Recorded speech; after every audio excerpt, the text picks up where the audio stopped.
नमस्कार, मैं डॉक्टर राजेश रमन। आज हम बात करेंगे ब्रोंकियल अस्थमा के बारे में। एक ऐसी बीमारी जो सांस लेने में तकलीफ़ पैदा करती है और भारत में लाखों लोग इससे प्रभावित हैं। अस्थमा सिर्फ एक सांस की बीमारी नहीं है, यह हमारे फेफड़ों की जो नलिकाएं होती है, जो ब्रोंकाई होता है, उसका एक क्रोनिक इन्फ्लामेटरी कंडीशन है। अगर सही समय पर पहचान और इलाज ना किया जाए तो यह जीवन की गुणवत्ता को काफ़ी हद तक प्रभावित कर सकता है। दोस्तों, तो आइए जानते हैं अस्थमा क्या है।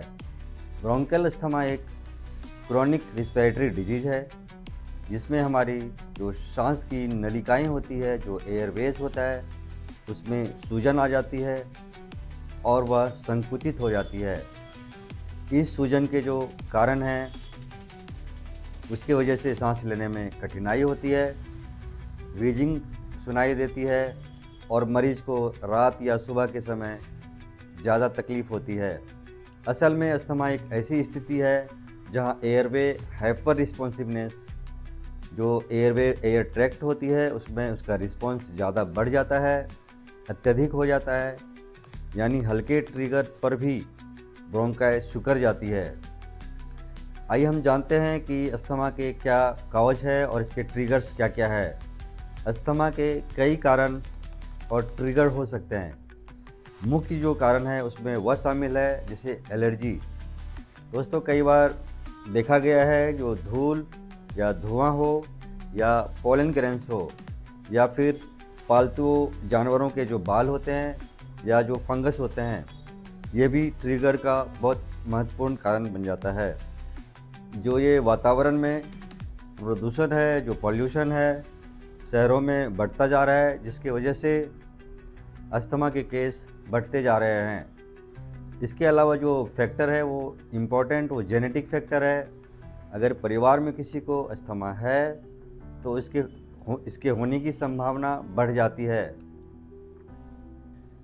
नेक्स्ट जो ट्रिगर है इसमें इन्फेक्शन है, मतलब रिस्पिरेटरी इन्फेक्शन, जो बार बार खांसी जुकाम होने से जो ब्रोंकाई में सूजन बन जाती है, इसके बाद भी अस्थमा अटैक ट्रिगर हो जाता है। जो एक जो भावनात्मक तनाव है, जो जिसको हम इमोशनल स्ट्रेस बोलते हैं, तनाव या चिंता भी कुछ लोगों को अस्थमा अटैक को ट्रिगर कर सकती है।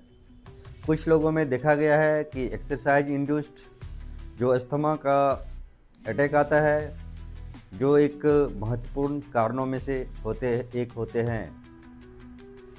आइए जानते हैं अस्थमा के क्या क्या लक्षण होते हैं। दोस्तों, अस्थमा के जो लक्षण हैं वो व्यक्ति पर निर्भर करते हैं, लेकिन आमतौर पर ये लक्षण जो दिखते हैं वो है सांस फूलना, छाती में जकड़न होना, जिसको चेस्ट टाइटनेस बोलते हैं, व्हीजिंग साउंड सुनाई देना, रात या सुबह के समय जो बार बार खांसी होनी, ठंडी हवा या एलर्जन के संपर्क में आने से अचानक खांसी हो जाना। अगर ये लक्षण बार बार हो रहे हैं तो इसे हल्के में ना लें, डॉक्टर से सलाह ज़रूर ले लें। आइए हम जानते हैं कि अस्थमा का डायग्नोसिस हम कैसे करते हैं। अस्थमा की जो पहचान होती है कुछ जांचों से की जाती है, जैसे स्पायरोमेट्री टेस्ट। इसमें यह देखा जाता है कि फेफड़े कितनी हवा अंदर ले और कितनी हवा बाहर छोड़ सकता है। जो नेक्स्ट टेस्ट है इसमें पीक फ्लो मीटर टेस्ट है। इसमें एयर फ्लो ऑब्स्ट्रक्शन का स्तर समझा जा सकता है। इसके जो अलावा टेस्ट है वो एलर्जी टेस्ट हम करते हैं। एलर्जी टेस्ट जो होती है वो पता लगाने के लिए कि कौन से ट्रिगर एलर्जिक प्रतिक्रिया कर रहे हैं। नेक्स्ट जो इन्वेस्टिगेशन है उसमें चेस्ट एक्सरे या सीटी स्कैन की जांच है, जो कि फेफड़े की कोई संबंधित चीज़ों को पता लगाता है, या पैथोफिजियोलॉजी पता करते हैं कि उसके अंदर कितने चेंजेस हुए हैं, जो पेरेन्कामा है या फिर जो ब्रोंकियल ट्री है। अब हम चलते हैं कि इसका ट्रीटमेंट क्या है, वो हम देखेंगे। अस्थमा पूरी तरह ठीक नहीं होता, लेकिन इसे कंट्रोल किया जाता है। इलाज का उद्देश्य जो है लक्षणों को कम करना और अटैक को रोकना।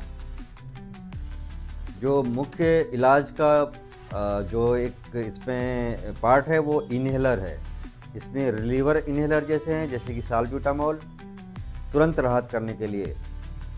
जो कंट्रोलर इन्हेलर्स होता है जैसे कि ब्यूटासिनाइड या फॉर्मोट्रेल, जो लंबे समय से के लिए नियंत्रण के लिए हम इस्तेमाल करते हैं। कुछ ओरल मेडिसिन्स भी दी जाती है जैसे कि एंटी एलर्जिक, मोंटेलिकास्ट, स्टेरॉइड्स जब ज़रूरत हो तो हम देते हैं। इसके अलावा जो गंभीर स्थिति में जो दवा को सीधा फेफड़ों तक पहुंचाती है, नेबुलाइजर, जो बहुत इम्पोर्टेंट मेडिसिन होती है ब्रोंकियल अस्थमा के केस में।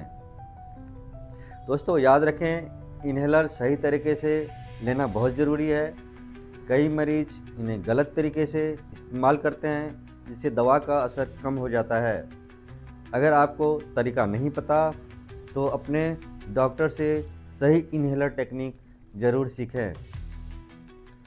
बचाव और जीवन शैली में क्या बदलाव करना चाहिए अगर ब्रोंकियल अस्थमा है तो, यानी प्रिवेंशन और लाइफस्टाइल जो चीज़ें हैं वो उसमें अस्थमा को नियंत्रित करने के लिए बहुत इम्पोर्टेंट है। इसमें सबसे पहला है घर की साफ़ सफाई रखें और धूल से बचें। पालतू जानवरों के बाल या धुएं के संपर्क से दूर रहें। धूम्रपान न करें और न ही दूसरे को करने दें। ठंडी हवा या प्रदूषण में मुंह नाक को ढक कर रखें। नियमित व्यायाम करें लेकिन डॉक्टर की सलाह से ही। और सबसे ज़रूरी बात, इन्हेलर को नियमित रूप से लें भले ही लक्षण कम हो। अस्थमा कोई डरने वाली बीमारी नहीं है, बशर्ते आप इसे समझें और अपने डॉक्टर की सलाह मानें। नियमित फॉलोअप, सही दवाई और ट्रिगर्स से बचाव ही अस्थमा पर नियंत्रण का रास्ता है। दोस्तों अगर यह वीडियो आपको उपयोगी लगा हो तो इसे लाइक, शेयर और चैनल को सब्सक्राइब ज़रूर करें।